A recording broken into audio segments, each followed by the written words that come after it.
Ladies and gentlemen, the New York Knicks are currently being embarrassed in this first round series versus the Atlanta Hawks. Atlanta should not be in the driver's seat. Atlanta should not be in the driver's seat, but they are because the Knicks are choking games and they're playing bad. All right, last night, game 3 in Atlanta. New York scored 21 points in the first quarter. Only 2 Knicks scored. That entire quarter, only 2 Knicks. 2 Knicks. 3 starters did not score in the first quarter. No bench players. One of those starters, Mikal Bridges, I don't think he scored at all during the entire game. The Knicks have looked awful in this series, all right, because they choked game 2. They choked game 2. They shouldn't have. They did. They choked game 2. And then last night, I'd argue they choked game 3 because despite the fact New York didn't really play that well, all right, despite the fact Atlanta was in the driver's seat, despite the fact, again, their starters couldn't even score in the first quarter, they still, with a minute left in the game, had a lead. And they even had a little bit of momentum. They had just had like 3 3-point plays in a row. OG Anunoby hit a crazy 3. Deuce McBride hit a 3. Jalen Brunson and 1 hit the free throw. New York was up, and they finally had some momentum in this game, and they still lost. And they had 12 seconds at the end of the game. Last possession, they had 12 seconds to go. And they did a play that was so mind-boggling to me because it was so predictable.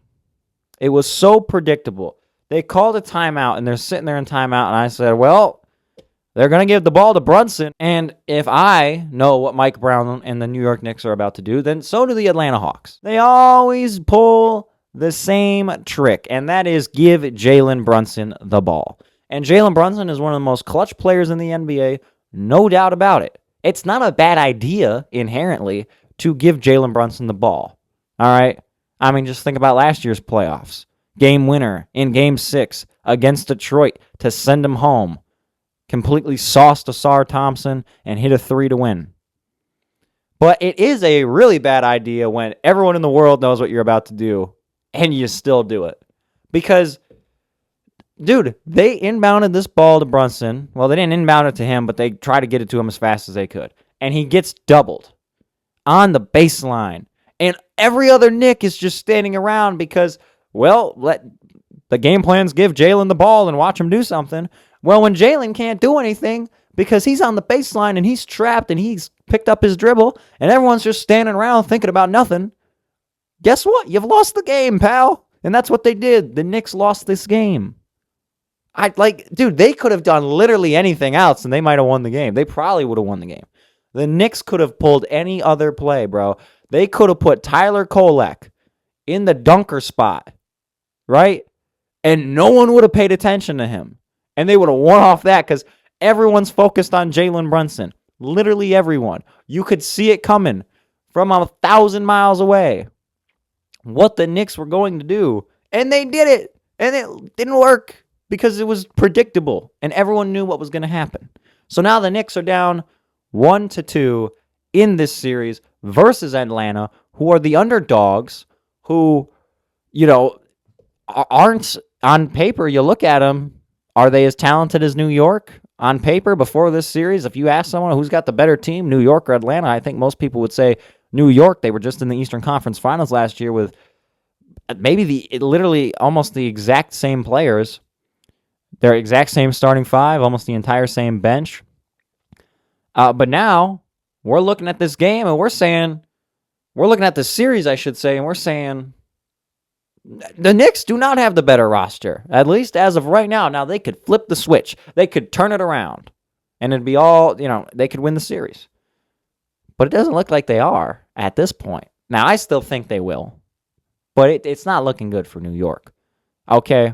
Basically, everybody in Atlanta outplayed everybody in New York, except for maybe Brunson and OG Anunoby. Like, those were the only 2 guys that not every player on the Hawks looked better than. All right.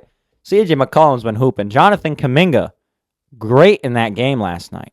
Johnathan Kuminga, the guy Steve Kerr didn't want to play, is having very, very, very, very meaningful minutes in playoff basketball. Johnathan Kuminga playing fantastic. Jalen Johnson's playing great. Onyeka Okongwu playing great. Who else is on that team? Nickeil Alexander-Walker, I don't think he had the greatest game last night, but, he's a guy that can put up 20. I think he averaged 20. MIP candidate. Meanwhile, in New York, you got Brunson, and he's doing as good as he can. You got OG Anunoby, who's playing great, at least last night. Cat needs the ball more. Cat needs the ball in his hands more. And, some of these other guys, Josh Hart didn't have a great game. Mikal Bridges really didn't have a great game. Again, I think he had 0 points. He had 4 turnovers. Not a good game at all for Mikal Bridges. And look, I'm not, people are looking back on this trade for Mikal Bridges. They gave up 5 first-round picks. I don't think it's that big of a deal. It's not like New York is going to just be a lottery team anytime soon. So how valuable are those picks really? I'm not sure. And Brooklyn's not good at drafting anyways. But, those 5 first-round picks, Mikal Bridges has been getting a lot of... people have been saying he's trash. People have been saying this brother Mikal Bridges is trash for a month now, going back to before the playoffs started. And, the trade... Look, man, you look at how Mikal Bridges has been playing. You look at how Dante DiVincenzo has been playing. And I know Mikal Bridges had 2 fantastic plays in last year's series versus the Celtics. But you look at how Mikal Bridges has been playing, and you look at how Dante DiVincenzo has been playing, and you got to think, man, did they trade the wrong the wrong Villanova guy? You know what I'm saying? Did they trade the wrong guy? Because they got Mikal before they got Cat. They could have sent Mikal Bridges over there. All right. And I don't know, man. It's looking like a very, people are going to be looking at that trade in a few years. If the Knicks don't win anything, they're going to be like, that was a bad trade. Now, if they do win something with Mikal on the team, I think it would be worth it. But I don't know, man. Maybe they should have kept Dante. Dante's been playing great.